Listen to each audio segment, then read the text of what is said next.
इस मूवी की शुरुआत में हमें हेवन का सीन दिखाया जाता है, जहाँ पे एक भविष्यवाणी के थ्रू हमें बताया जाता है कि हज़ारों सालों तक हेवन और अर्थ की पावर को एब्जॉर्ब करने के बाद दो पल्स बनते हैं, जिसमें से एक का नाम स्पिरिट पल होता है।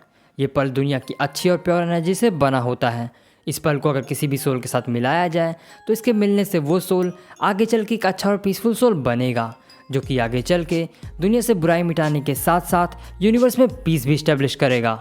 वहीं दूसरी तरफ हम दूसरे पल को देखते हैं, जिसका नाम डेमन पल होता है। ये पल हेवन और अर्थ की बुरी और डार्क एनर्जी से बना होता है। अगर इस पल को किसी भी सोल के साथ मिलाया जाए तो आगे चल के वो सोल इस पल की डेमोनिक पावर्स की वजह से बुरा और डेमोनिक थिंकिंग वाला इंसान बनेगा, जो कि आगे चल के दुनिया में बुराई और डार्कनेस को बढ़ाने के साथ साथ यूनिवर्स में डेमोनिक रूल को इस्टेब्लिश करेगा। और हज़ारों सालों तक फ्री स्टेट में होने की वजह से ये दोनों पल आपस में जुड़ जाते हैं, जिसकी वजह से एक केओस पल बनता है। और समय के साथ वो केओस पल एक बड़े से मॉन्स्टर में इवॉल्व हो जाता है। और हेवन गॉड प्राइमस इस केओस पल को मॉन्स्टर में इवॉल्व होता हुआ देख के ये डिसाइड करते हैं कि ये मॉन्स्टर हेवन और अर्थ के लिए खतरा बने उससे पहले इसे मार देना सही होगा। और इसी फैसले के साथ हेवन गॉड प्राइमस अपने दो खास शिष्यों को उस मॉन्स्टर को मारने के लिए भेजते हैं, जिसमें से एक का नाम शेनगोंग बाओ होता है। वहीं प्राइमस के दूसरे शिष्य का नाम टाई जेन रेन होता है। ये दोनों उस मॉन्स्टर से लड़के उसे मारने के लिए आए होते हैं और वो मॉन्स्टर उन दोनों को देखते ही उन पर अपनी पावर से अटैक करना शुरू कर देता है, जिसके बाद उन तीनों के बीच में फाइट होनी शुरू हो जाती है। और इस फाइट में वो मॉन्स्टर प्राइमस के दोनों शिष्यों को काफ़ी बुरी तरह से मारने लगता है। और काफ़ी देर तक फाइट करने के बाद भी प्राइमस के दोनों स्टूडेंट्स उस मॉन्स्टर को नहीं हरा पाते, जिसके बाद प्राइमस को खुद वहां आना पड़ता है। और प्राइमस के उस बैटल में उतरते ही कुछ ही देर के अंदर वो मॉन्स्टर प्राइमस की पावर से हार जाता है। और उस मॉन्स्टर को हराने के बाद प्राइमस उसे एल्केमी मेथड का यूज़ करके दोबारा से स्पिरिट पल और डेमन पल में डिवाइड कर देते हैं, जिसके बाद वो डेमन पल को डिस्ट्रॉय करने के लिए उसके ऊपर एक हेवन कर्स को कास्ट करते हैं, जिसकी वजह से वो डेमन पल आने वाले 3 सालों के अंदर ही एक तेज लाइटनिंग से डिस्ट्रॉय हो जाएगा।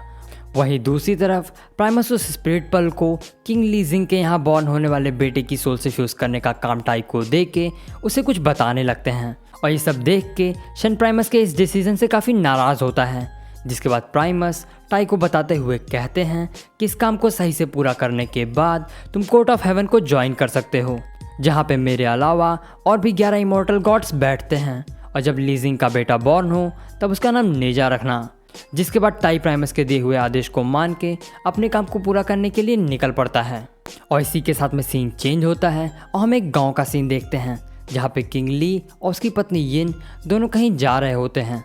यहाँ पे हम देखते हैं कि किंग ली और उसकी पत्नी यिन गॉड्स की पूजा करने के लिए आए होते हैं। और वो दोनों गॉड्स की पूजा कर ही रहे होते हैं कि तभी वहाँ पे टाई आ जाता है, जिसकी एंट्री देखने के बाद कोई ये नहीं कहेगा कि ये एक गॉड है।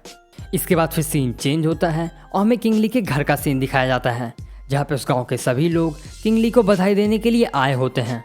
और यहाँ पे हम शेन को भी देखते हैं, जो कि टाई के काम को बर्बाद करने के लिए आया होता है। इसी के साथ सीन दोबारा से चेंज होता है और हमें टाई को दिखाया जाता है, जो कि किंग ली के बेटे के बॉर्न होने का वेट कर रहा होता है। वेट करने के साथ साथ वो उस स्पिरिट पर्ल को नेजा की बॉडी से फ्यूज़ करने का तरीका भी सोच रहा होता है। और तभी वहाँ पे किंग ली का एक सर्वेंट आ जाता है, जो कि वहाँ पे टाई के पीने का पूरा इंतजाम करके आया होता है। लेकिन दारू देखते ही टाई उस सर्वेंट को उस बॉटल को अपने साथ ले जाने को कहता है, लेकिन वो सर्वेंट उसकी बातों को इग्नोर करते हुए वहाँ से चला जाता है। और टाई उसकी इस हरकत को देख के काफ़ी नाराज़ होता है, लेकिन फिर उसकी नज़र उस बॉटल पे पड़ती है और थोड़ी ही देर में टाई के सारे प्लान्स बदल जाते हैं। जिसके बाद टाई अपनी सारी कैलकुलेशन को छोड़ के दारू पीने में बिजी हो जाता है। और उस बॉटल से थोड़ा सा पीते ही टाई बेहोश होकर ज़मीन पे गिर जाता है। और उसे बेहोश होता हुआ देख के वो सर्वेंट दोबारा से अंदर आता है और इस बार वो उस लोटस कंटेनर जिसके अंदर दोनों पल्स होते हैं वो उस कंटेनर को अपने साथ ले जाने का ट्राई करता है। लेकिन जैसे ही वो उस कंटेनर को छूता है उसके हाथ जलने लगते हैं और वो सर्वेंट थोड़ी दूर जाके गिर जाता है। और ये सब देख के शेन समझ जाता है कि प्राइमस ने उस कंटेनर पे एक स्पेल कास्ट किया है, जिसकी वजह से सिर्फ टाई ही उस कंटेनर को छू और मूव करा सकता है। इसके बाद फिर सीन चेंज होता है और हम लेडी यिन को देखते हैं, जो कि अपने बेटे को जन्म देने ही वाली होती हैं। वहीं दूसरी तरफ किंग ली उसी रूम के बाहर किसी अच्छी खबर का वेट कर रहे होते हैं। वो वेट कर ही रहे होते हैं कि तभी उस रूम के अंदर से एक सर्वेंट बाहर आती है और किंग ली से कहती है कि मास्टर, यंग प्रिंस बॉर्न होने ही वाले हैं और आप जल्दी से जाके स्पीड पर्ल को यंग मास्टर की सोल से फ्यूज़ कर दीजिए। और सर्वेंट की बातें सुनने के बाद किंग ली तेज़ी से मास्टर टाई को ढूंढने के लिए निकल पड़ते हैं। और जब वो मास्टर टाई के पास पहुंचते हैं तो किंग ली को ये पता चलता है कि मास्टर टाई किसी वजह से बेहोश पड़े हैं। और ये सब देख के वो उसे होश में लाने का ट्राई करते हैं। और मास्टर टाई के होश में आने के बाद किंग ली उसे सब कुछ बताने लगते हैं, जिसके बाद मास्टर टाई तेजी से उस लोटस कंटेनर को खोलने लगते हैं। लेकिन कहानी में ट्विस्ट तो तब आता है जब किंग ली को यह पता चलता है कि टाई उस कंटेनर को खोलने का पासवर्ड भूल गया है और अब उसके पास उस कंटेनर को खोलने के बस 5 ही चांसेस हैं। और अगर टाई उन 5 चांसेस में उस कंटेनर को नहीं खोल पाया तो वो कंटेनर अगले 10 सालों के लिए लॉक हो जाएगा। हालांकि कई बार गलत कोशिशें करने के बाद आखिरकार टाई उस कंटेनर को खोल ही लेता है। और उस कंटेनर के खुलने के बाद टाई उस स्पीड पर्ल को उठाने के लिए आगे बढ़ता है। लेकिन तभी किंग ली का सर्वेंट मास्टर टाई को चकमा दे के उस स्पीड पर्ल को चुराने का ट्राई करता है। लेकिन इससे पहले कि वो सर्वेंट वहाँ से भाग पाता, किंग ली उसे पकड़ लेते हैं, जिसके बाद मास्टर टाई का ध्यान उस सर्वेंट की पीठ पे जाता है, जहाँ पे वो एक स्लेव रून को देखते हैं। असल में स्लेव रून एक गॉड डिस्क्रिप्टिव मेथड है जिसे हेवन के गॉड्स अपने मिशन के दौरान यूज़ करते हैं। इसकी मदद से वो किसी को भी अपना गुलाम बना के उससे वो सारे काम करवाते हैं जिसे वो खुद लोगों के सामने आके नहीं कर सकते। और यहाँ पे इस टेक्निक का यूज़ शन ने दोनों पल्स को चुराने के लिए किया होता है।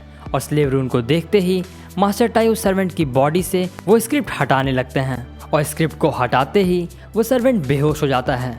और इसी मौके का फ़ायदा उठा के एक दूसरी सर्वेंट चुपके से उस लोटस कंटेनर के अंदर से उन दोनों पल्स को चुरा ले जाती है, जिसके बाद उनकी मुसीबतें और बढ़ाने के लिए वो सर्वेंट जो कि शन के कंट्रोल में होती है वो स्पीड पर्ल की जगह पे डेमन पर्ल को स्पेल कास्टर में डाल देती है, जिसकी वजह से एक दूसरा स्पेल कास्ट हो जाता है। और नेजा जो कि स्पीड पर्ल की अच्छाइयों के साथ बॉर्न होने वाला था, वो अब दूसरा स्पेल कास्ट होने की वजह से डेमन पर्ल की इविलनेस और उसकी डेमोनिक पावर्स के साथ बॉर्न होता है। वहीं दूसरी तरफ वो सर्वेंट स्पीड पर्ल को ले जाके शन को दे देती है और स्पीड पर्ल मिलते ही शन वहाँ से चला जाता है। इसके बाद फिर सीन चेंज होता है और हम देखते हैं कि गांव के सभी लोग किंग ली के घर के अंदर यंग मास्टर नेजा को ग्रीट करने के लिए आए होते हैं। और उन सभी के काफ़ी रिक्वेस्ट करने के बाद एक सर्वेंट नेजा को लेके किंग ली के पास आती है। लेकिन नेजा के सर पे डेमन पर्ल का सिंबल देखते ही टाई काफ़ी घबराने लगता है और उनकी मुसीबतें तब और ज़्यादा बढ़ जाती हैं जब नेजा गाँव के लोगों को परेशान करने के साथ साथ उनके घरों को डिस्ट्रॉय करने लगता है। जिसके बाद किंग ली गांव के लोगों को नेजा से बचाने के लिए आगे बढ़ते हैं और इसी मौके का फ़ायदा उठा के मास्टर टाई अपनी हेवन एनर्जी का यूज़ करके एक कड़े को एक्टिवेट करते हैं और उस कड़े की मदद से वो नेजा के ऊपर एक हेवन स्पेल को कास्ट करते हैं और वो नेजा की डेमोनिक पावर्स को उस कड़े की मदद से लॉक कर देते हैं। और नेजा की पावर्स लॉक होने के बाद टाई तेज़ी से नेजा के ऊपर अटैक करने के लिए आगे बढ़ता है। वो उसे मारने के लिए जा ही रहा होता है कि तभी वहाँ पे लेडी येन आ जाती हैं, जो कि टाई को नेजा पे अटैक करने से रोकने लगती हैं। इसके बाद मास्टर टाई किंग ली और उसकी पत्नी को समझाने लगते हैं। हालांकि लेडी येन मास्टर टाई की बातों पे ध्यान देने के बजाय नेजा को ना मारने की जिद करने लगती हैं, जिसके बाद उन लोगों के बीच में बहस हो जाती है और काफ़ी देर तक बहस करने के बाद मास्टर टाई आखिरकार मान जाते हैं। वहीं दूसरी तरफ हमें ड्रैगन पैलेस का सीन दिखाया जाता है, जहाँ पे हम शन को देखते हैं जो कि स्पीड पर्ल को लेके ड्रैगन किंग के पास गया होता है। वीडियो पसंद आई हो तो इस वीडियो को लाइक और चैनल को सब्सक्राइब करना ना भूलें। और अगर आपको किसी मूवी का एक्सप्लेनेशन चाहिए तो आप मुझे कमेंट सेक्शन के थ्रू बता सकते हैं।